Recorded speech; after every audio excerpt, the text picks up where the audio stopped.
Assalamualaikum warahmatullahi wabarakatuh. Sampurasun rampes muga rahayu sagung dumadi. Salam Pancasila, salam Nusantara. Satacana kula nyengakeun hatur nuhun sagung agungna, penghormatan anu sagung agungna para pamirsa anu tos ngersahkeun subscribe atau napi interaksi dina saluran nu sederhana ieu di mana biayana kerawang hilir sakerawang hilirna, kerawang girang sakerawang girangna, nu di Bandung sabandungna, anu di Jakarta sajakartana, di Banten sabanten akum cenah wae teu diwiji-wiji. Atur nuhun. Dina episode ka-40 ieu ngabantun jajar dina carita luang judulna teh Seuneu Tiis. Masih kalebat kanu jajar Kasundan anu kawilang pokok nya diantawisna teh aya 5 perkara nyata koruh atawa pengetahuan ilmu dina widang taneuh, dina widang cai, dina widang seuneu, dina widang angin, sareng dina widang acening dunya. Sok dibahasakeun oge acening sri atau acening kaseimbangan, atau bisa dibahasakeun acening kayu atau kalpa taruh pohon kehidupan. Mun ceuk cina acening kaseimbangan ieu disebutna tao. Ieu sanes kula ngarang-ngarang mun aya hiji, dua, atawa tilu ucapan-ucapan ti kakolot bareto, terutama warisan ti wilayah Kuningan sareng Cirebon itu. Tapi pun paralun dibuka sanes sekolah nyahoanan mung imah nyambungkeun jajar Kasundan.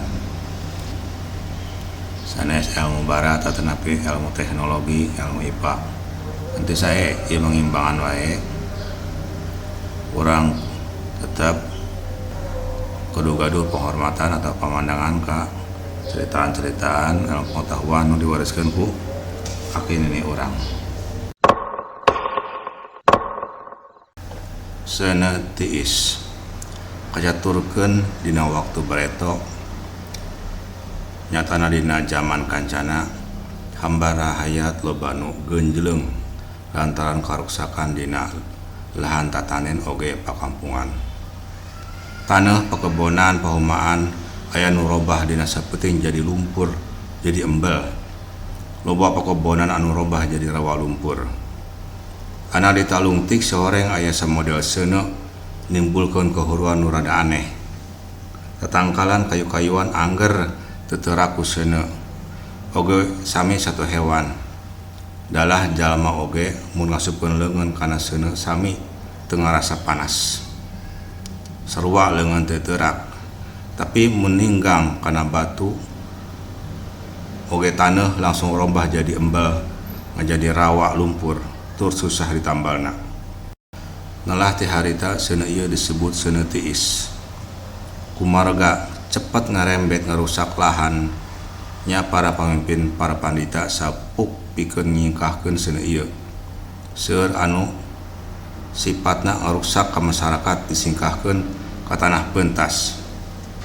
Contohna sato jeung seuredan oray nu maratih disingkahkeun ka tanah rusak larangan.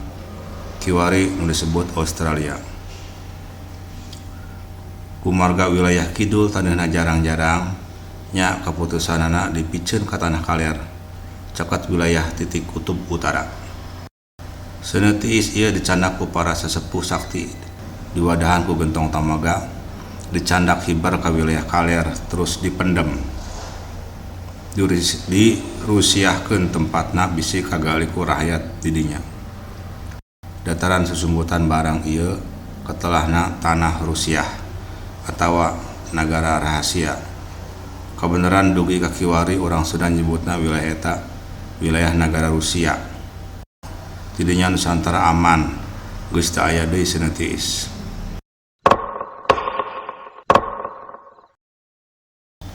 lawang kemerdekaan. Setahun 2 tahun temu ka saabad temu ka ratusan abad saprak kejadian harita dikumkeun wae da teu aya keterangan mangsa anu tangtu. Ngitung dina Siloka Candra Sangkala para batara nyaeta tutup lawang Sigotaka. Mun dijentrekeun ku basa ayeuna nyaeta tanggal 17 bulan 8 tahun 1945 Masehi.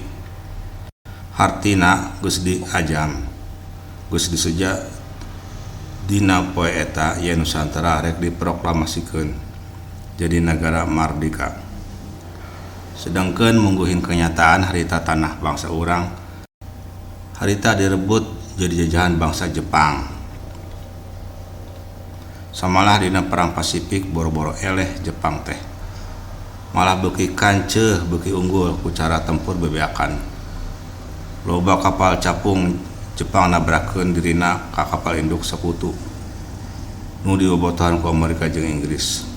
Loba kapal induk rusak beuki kadese wae pasukan sekutu teh.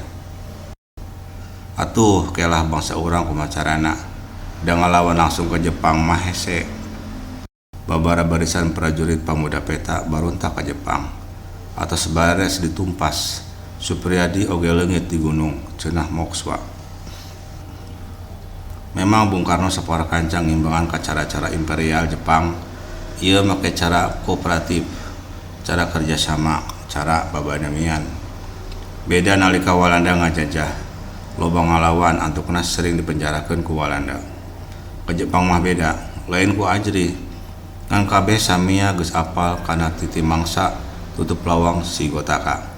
Tanggalan ieu lain tanggal sembarangan, tapi titipan tinu Maha Kawasa sangkan ngadegkeun deui Nagara Jaya.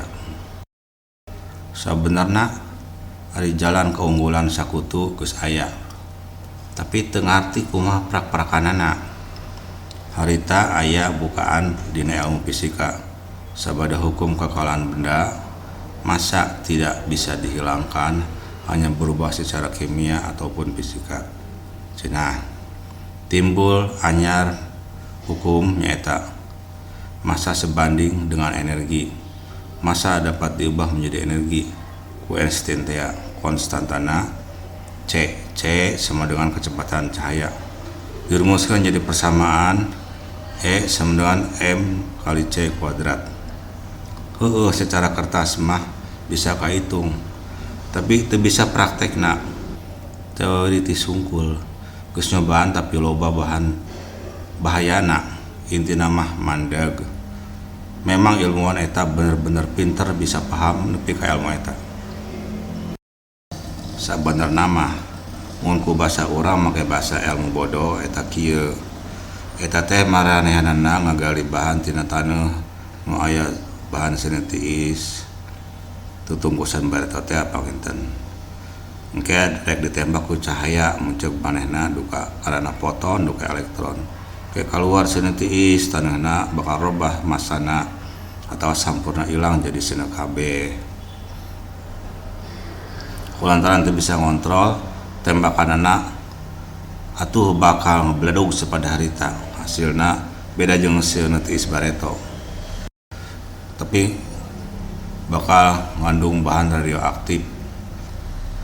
Mun katimpa gunung-gunung bakal hancur, jelema hancur, kayu hancur, kabeh jadi lebu, jadi embel. Ieu disebut ledakan nuklir, ledakan inti dat. Jadi pokokna mah kesempatan menang ayana dina senjata eta, bom sinetis atawa nuklir teh. Singkat cerita rarunding kokolot lembur di urang, sebutlah make dodongan bobohongan, dibohongkeun wae ieu mah dikira-kira. Karena aki lengser jeung aki lungsur harunding. Mermanakeun supaya Profesor Botak bule ieu dibere piluang pikeun ngakolakeun seni tiis. Miang aki-aki duaan kaditu duka kumaha carana duwi ka profesor ieu boga ide sangkan bahan kos kieu dibungkus ngajadi bom. Untung teu ngebeldog dirinya oge. Da kakara munggaran diajar ngieun. Ayeuna bahan bom geus jadi. Tinggal ngayakeun penyerangan kaditu dikawal kapal nu mawa bom teh aku aki-aki sarakti haliber.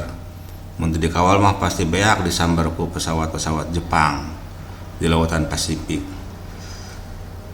Mau tepi ka Jepang ieu sebenarnya target awalnya eta kota Kyoto ngan kumarga Kyoto eta kota budaya, jadi targetna diubah jadi Hiroshima jeung Nagasaki, pangkalan militer Jepang.